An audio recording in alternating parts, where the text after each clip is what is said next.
I'm delighted to be joined on stage by my friend, Dr. Freddie Baz from Bank Audi, who you will all know. So, Freddie, let's start. You know, the governor, Richard, they've all been talking about political stability.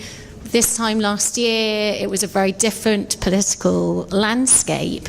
How has the modicum of political stability affected Lebanon's economic outlook? Thank you, Vicky. You know, after a long-lasting political vacuum, which stood for 2 years approximately, it's only natural that the normalization of the political life through the election of a new president and the formation of a national unity government to have a positive impact on the business environment at large. As a matter of fact, main international sources revised up their GDP growth projections for Lebanon for 2017 from 1% to 2-3%, along the same lines of the governor's statement this morning. But we shouldn't be over-optimistic because those projections are still much within the potential output of Lebanon, which have become very urgent to achieve after the accumulated shortfalls of the previous years, and which requires critical macro-structural reforms also to be achieved. And I believe that Richard and the governor named most of them. What I would like to say is that according to the IMF, reforms including increasing public investments, rationalizing public spending, reducing macro volatility, and proper right enforcement can add easily 5 years after reform an additional 3% to a steady 4% long-term growth for the Lebanese economy. And this is quite substantial because it represents a 50% improvement in medium-term GDP per capita. Now, we have witnessed over the last 2-3 years the Lebanese government, successive governments, have shown a high determination in addressing security conditions, which have improved significantly. So the same resolve today is needed to address the widening economic and fiscal imbalances to promote stronger, more sustainable and more inclusive growth. And Bank Audi has a very impressive client book. Where are your clients investing? And have you seen changes in the areas of loan growth? You know, where's the investment landscape? First of all, the Lebanese economy is a private sector-driven economy, and this is a services economy. And the tertiary activities contribute up to 70% of GDP in Lebanon. And the private sector is almost exclusively funded by banks, and bank loans to the private sector represented one-time GDP last year, which is among the highest ratios worldwide. Now, you are right, Bank Audi has the highest penetration rate in the domestic, corporate and commercial segments, which put us in a privileged position to rate and assess business opportunities from a risk-reward standpoint. I'll be more factual because I believe that the governor, he provided the broad prospects, you know, for the Lebanese economy. But if I have to be more factual, we have indeed witnessed over the last few years, despite the many setbacks, very defensive businesses with respect to consumer confidence, with respect to inelasticity to prices and income, sustained cash flow generations, comfortable profit margins, and those are mainly food and beverage, pharmaceuticals, energy, education, and telecom.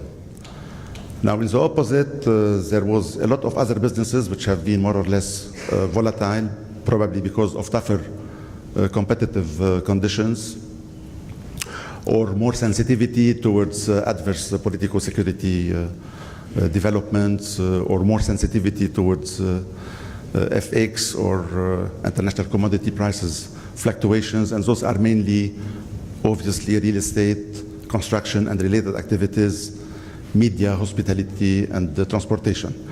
But this is a coincidental analysis, Vicky, because more fundamentally, Lebanon still enjoys of huge underutilized resources, among them more principally a vibrant and innovative private sector and the big pool of high-quality human talent. So unlocking this potential require implementing long-lasting reforms, obviously, but also solving the many infrastructural bottlenecks and also restoring the competitiveness to the Lebanese economy after all the setbacks, I mean, we have had. And Richard and Amin talked about the banking sector and the regulation, consolidation. You know, what's the current status and prospects of the Lebanese banking system? You know, the Lebanese, I mean, we were yesterday in Dubai with the governor at the DIFC, and we have, I mean, expanded a lot, you know, on those issues with our colleagues and friends there. The Lebanese banking system is an atypical case of financial stability, and the governor, I mean, and Richard also in his opening speech said it this morning, despite a long series of extreme events it faced since ever. Most importantly, a very devastating 15-year civil war followed by 2 decades of Syrian domination, political assassinations, including Prime Minister Hariri in 2005, a very damaging war with Israel in 2006, a global turmoil in 2008, and 2 experiences of political vacuum, because we had a previous one in 2010 and 2014, and protracted political disagreements. And each of those events can be considered as a trail event in stress testing. You know, we had only one severe financial crisis in all our history. It was in 1966, and it provided both regulators and bank managements as well very important lessons in how to manage uncertainties, and became experts in that field. You know, there is a say in the region that being Lebanese, it's not a citizenship, it's a business line, and the business line is banking, as a matter of fact. But it also heightened the awareness of the dangers of financial instability. And this is what I've instilled at the level of bank management year after year, a culture of risk management, rendering corporate governance, and more importantly, risk governance of equal importance to profitability and growth. Now, the authorities' wishes to further, I mean, strengthen this resilience and the effectiveness of the supervision are reflected by the request made by the governor last year to the IMF, and it was a very difficult year, to conduct a financial sector assessment under the FSAP, with the FSAP outcome confirming the resilience and the quality of supervision in Lebanon, notwithstanding, obviously, some staff recommendations to further strengthen and consolidate. That said, the Lebanese banking system definitely is facing more challenging macro conditions. The governor said it, decelerating inflows, generating accumulated deficits in the BOP, lower growth in M3. So this have weighted on the bank's risk profiles. It's clear, I mean, nobody can hide it. Through increased risk premiums and cost of equity considerations, which in turn have exerted pressures on our profitability metrics and our internal cap generation capacity. But not to the detriment of liquidity, mainly in foreign currency, and asset quality, which levels are still among the best in the region. Let's look internationally. Since 2005, Bank Audi have undertaken regional expansion. I know you're in, is it 10 countries in addition to Lebanon? Yeah, but amongst them, I mean, more principally 3, where we have a material presence. So is this how you see your future growth? And given what's been happening in Egypt and Turkey and Europe, is that where Bank Audi sees your future growth? Yeah. First of all, let me, just give you an information. Regional expansion among Lebanese banks have been quite successful since 18 banks have expanded in 32 countries and have succeeded into building organically $38 billion of assets outside of Lebanon. We are proud to say that Bank Audi have achieved 60% of this total turnover. As we always say in our case, regional expansion was more a must than a choice. When your domestic assets get to reach 50% of your country's GDP, it becomes very difficult for you to keep on generating efficiency gains or benefiting throughout economies of scale. So this is what have pushed us in 2005 to expand in several countries in the region and to build visible franchises, mainly in Jordan, Egypt, and most recently Turkey. And it was quite successful strategy since up till the Arab Spring, or maybe I should say Arab Nightmare, in 2011. The group have succeeded into building in just 3 years of full activity 25% of its consolidated assets in the new markets of presence. Today we are at 50% because of Turkey, obviously, in recent years. So this is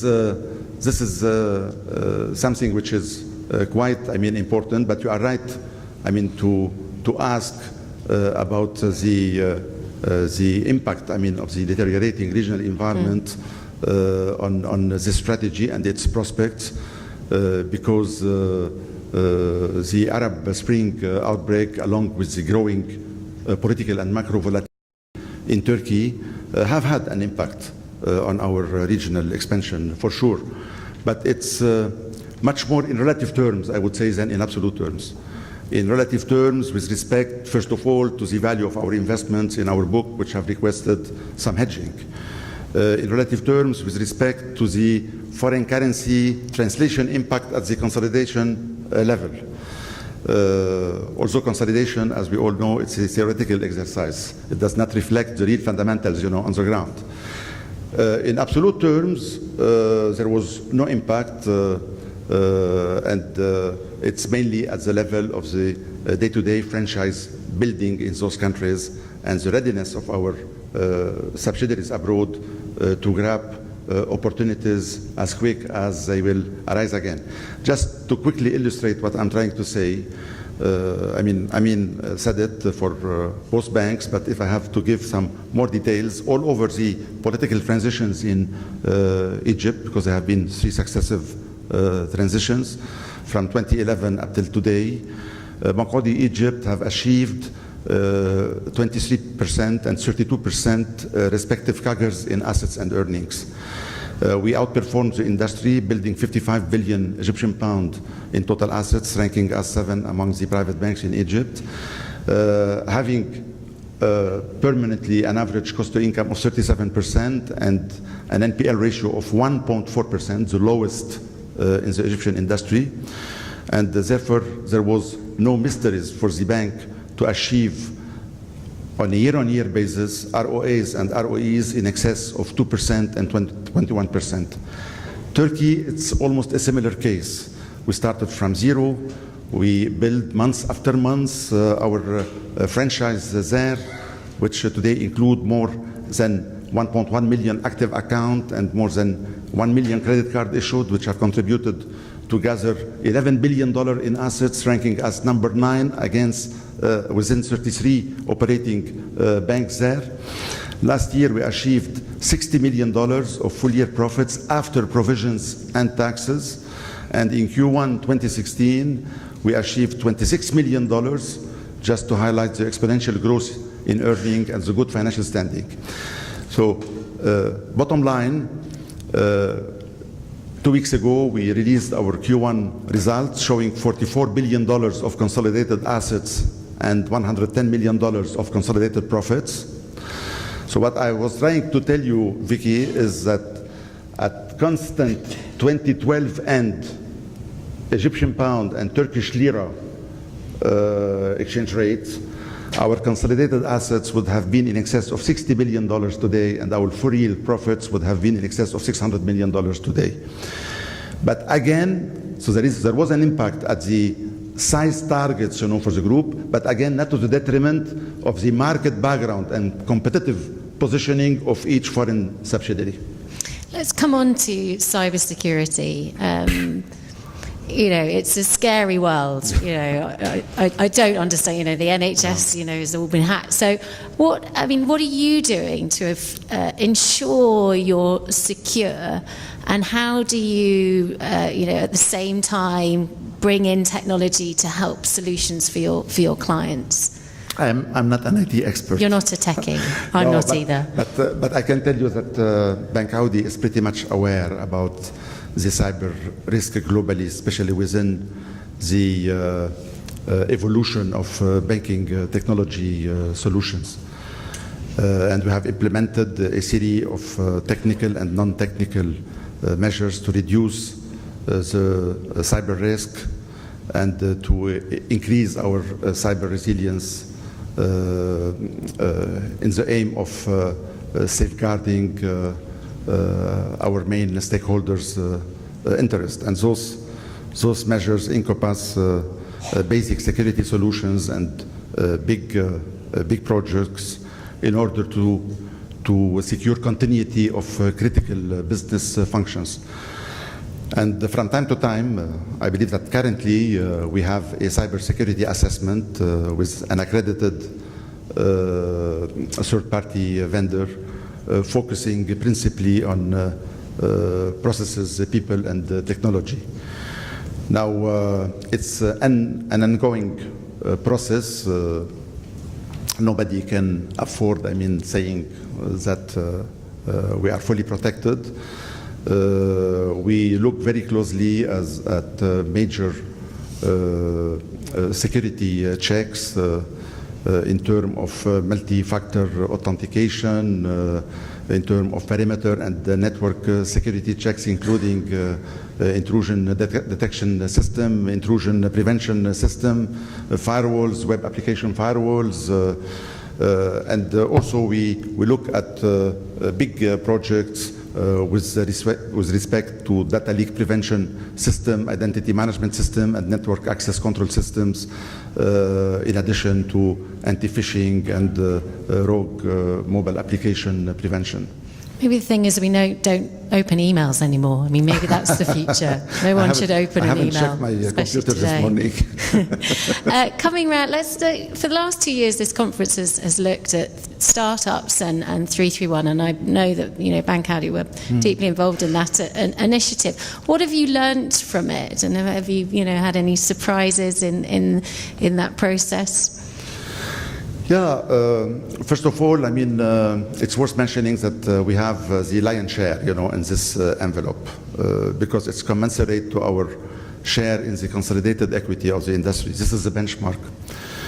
But our interest in investing in venture capital goes back to 2001, so much ahead of the circular 331.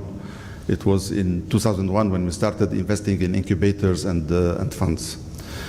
But we have shown a big appetite to the 331 initiative, despite, in our view, its modest $500 million size, because we believe that it fits perfectly within the basic critical requirements to shift our economy towards an efficiency-driven one, through the implementation of technology solutions. But in our opinion, achieving that target requires much more than circular 331.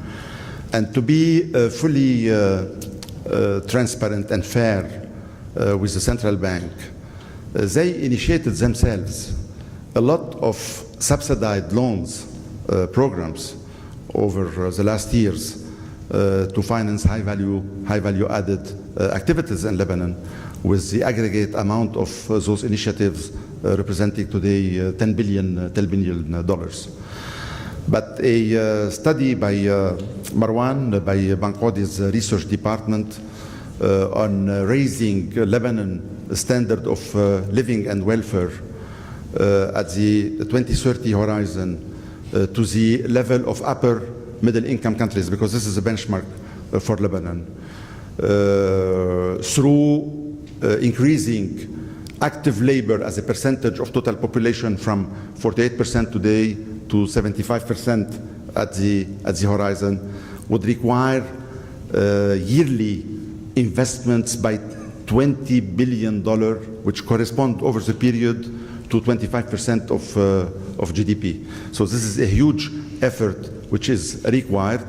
And on this backdrop, I can tell that banks in Lebanon have the financial flexibility and the liquidity to ensure a good chunk of those, to finance a good chunk of those investments. But nonetheless, what is needed is to see risk premiums decreasing through the improvement in the overall political governance and its related impact on the overall efficiency of the economy, to see funding costs being reduced, which will also improve return on investments prospects for the private sector. Freddie, thank you very Thank much. you. We've run out of time. Yeah, thank you. Thank you. Thank you very much, Dr. Freddie.